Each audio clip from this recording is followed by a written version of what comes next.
First of all, you need to analyze data. You need to know what's on the mind of our customers, what's important. And then as a provider of logistic services, you need to be able to analyze the data signals you get.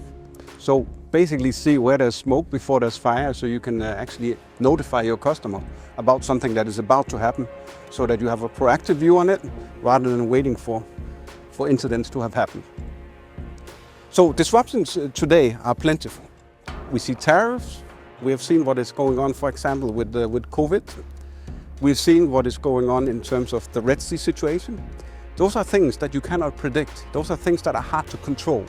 And that's where we as a logistic provider need to come in and advise our customers. In that respect, when you look at how you categorize a disruption, it's really important that you understand the supply chain of your customer.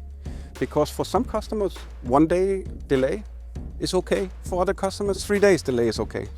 And for some others, it depends on what vertical. If you take automotive as an example, that are operating based on a just-in-time principle, any delay has a consequence. So when you need to react, and here comes the ability on leveraging a network. When you have a network where you handle a customer's entire supply chain, from booking to order handling, freight management to delivery at their store or at their warehouse, you actually have the full view on their end-to-end deliverables. So here, you, as a logistic provider, you need to go in and say, hey, that event is delayed according to what was planned. How do we react? Is it a material change or not?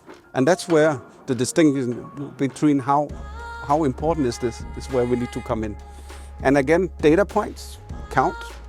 And here, learning from the past is also projecting and future-proofing what it is that we're doing for our customers. Because if we know that this type of event traditionally happened in a port or in a custom clearance, we then know what is the consequence for the delivery time. And that's where we either raise the hand or a flag saying, hey, we need to react, or we say, this is okay, we can manage.